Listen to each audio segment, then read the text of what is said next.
Well, welcome back. So let's continue. We just finished up discussing how, some of the challenges that the Republic faced. And it was pretty much that the people were challenging the Senate. The Republic did fight back, but it doesn't get any easier for them. So let's continue. Cicero.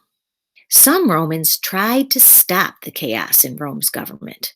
One such person was Cicero, a gifted philosopher and orator, or public speaker. In his speeches, Cicero called on Romans to make Rome a better place. One way to do this, he argued, was to limit the power of generals. Cicero wanted the Romans to give more support to the Senate and to restore the checks and balances of government. So pretty much Cicero was saying, get rid of the power of the generals. Give it back to all those senators and have that where they discussed and debated. Of course, Cicero was a patrician along with all the other senators. Now notice my little nose in there? It's a little icon I'm going to use when I want to make sure you knows it. So definitely knows that Cicero was a great public speaker who wanted to take all the power away from the generals because he feared it. He feared it. And there was one general that Cicero really, really feared.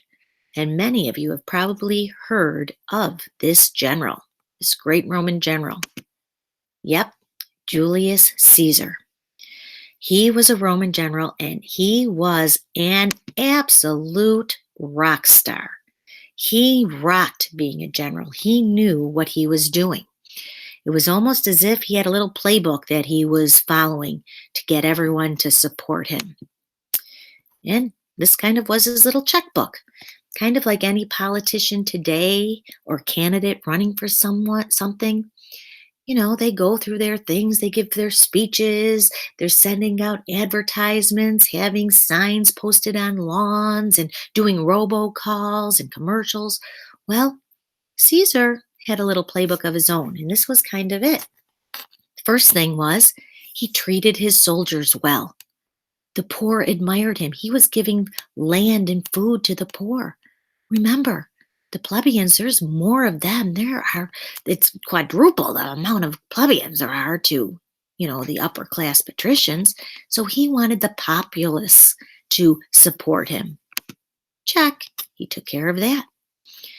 But he also needed the support of the patricians. So what did he do? He was a general. He got more land for Rome.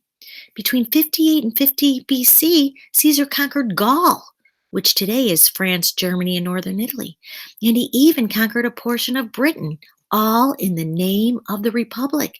So you had patricians and senators who did love him. He was making the Republic stronger.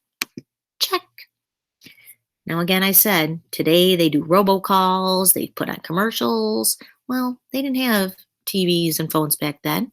So his way of spreading his word and what he was all about and proclaiming about how great he was, he wrote books about his victories to spread his word. Check. In addition, he was a great speaker. Being able to articulate everything that you believe and what you want to do, he was able to convince people of his views. Check. He also hung around with powerful friends, people who had money, people who had the power in the Republic. He even married the daughter of a powerful leader. Check. So as Caesar's doing all this, he's getting more and more famous.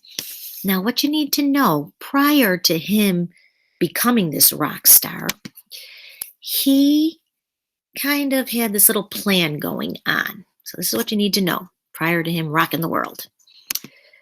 He made an agreement with two powerful Roman men, Pompey and Crassus. Now their plan, was kind of a little bit secret. They were doing it on the down low. They were working to take over the Senate. They wanted control of the government. So this was their plan. Well, take a look at these three guys. Pompey, cautious, and Caesar.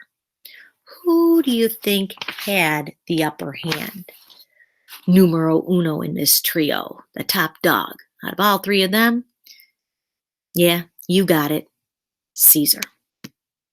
So Pompey feared Caesar and his power. He's thinking, oh gosh, he's going to kick me right out of this whole plan. So he figured, uh-oh, I got to do something. So he turns on him.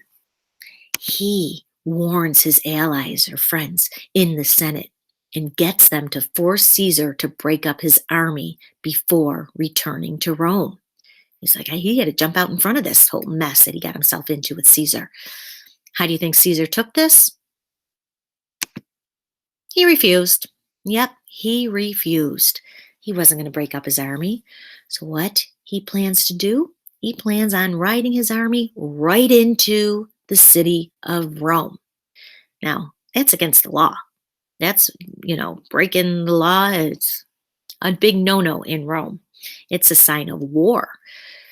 But Caesar didn't stop Caesar.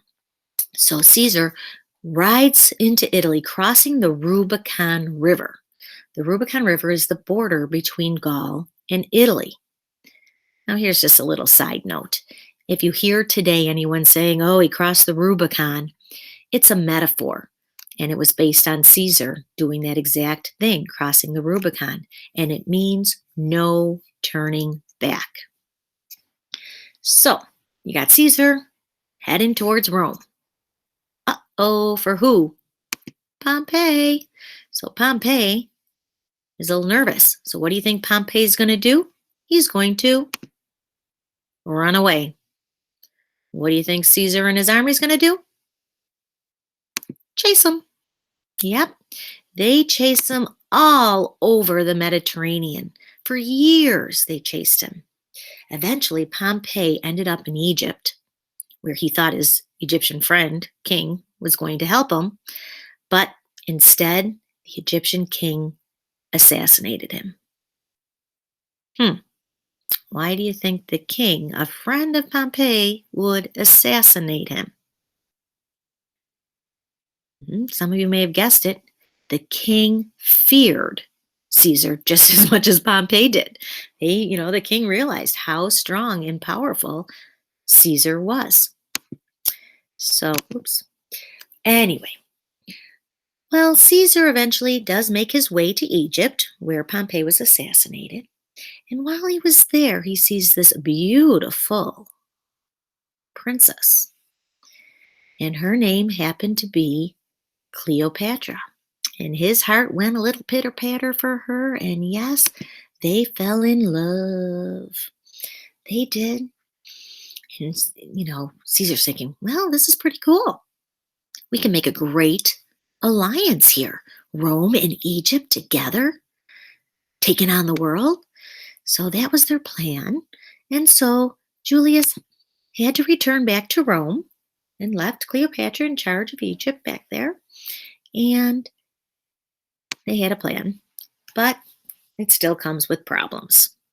Conflict with the Senate. Finally, Caesar returned to Rome.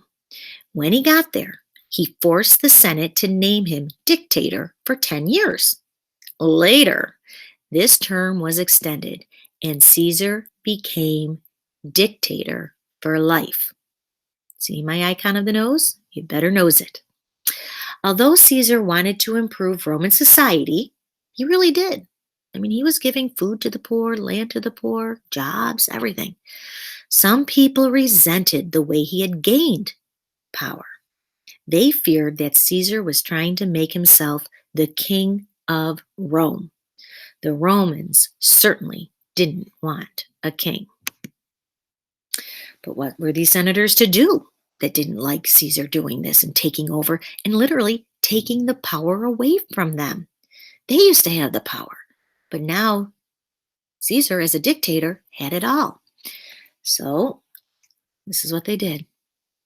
On March 15th, the day Romans call the Ides of March, the middle of March, in 44 BC, several senators attacked Caesar.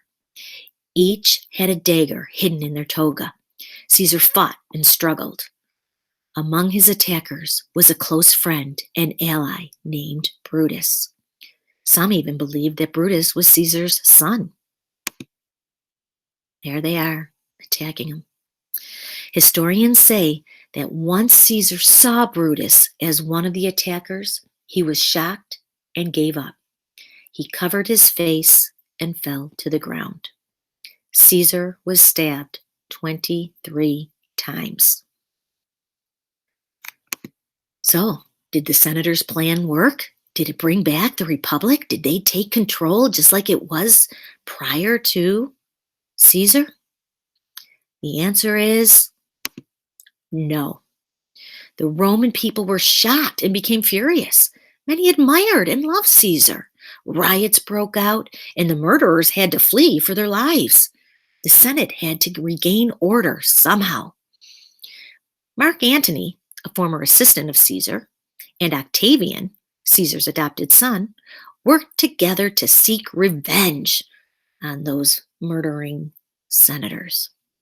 They and their armies caught up with the killers in northern Greece. They were victorious. The leaders who plotted Caesar's assassination, including Brutus, killed themselves. Octavian returned to Rome to try to regain order back in Rome, while Mark Antony heads east to fight more of Rome's enemies. So we're going to take a little pause here for you to take a quick little quiz to show what you know. Now, if you want, you can re-listen to this section to better understand, but be sure to come back to the slideshow after the quiz. We will have a little bit more to learn.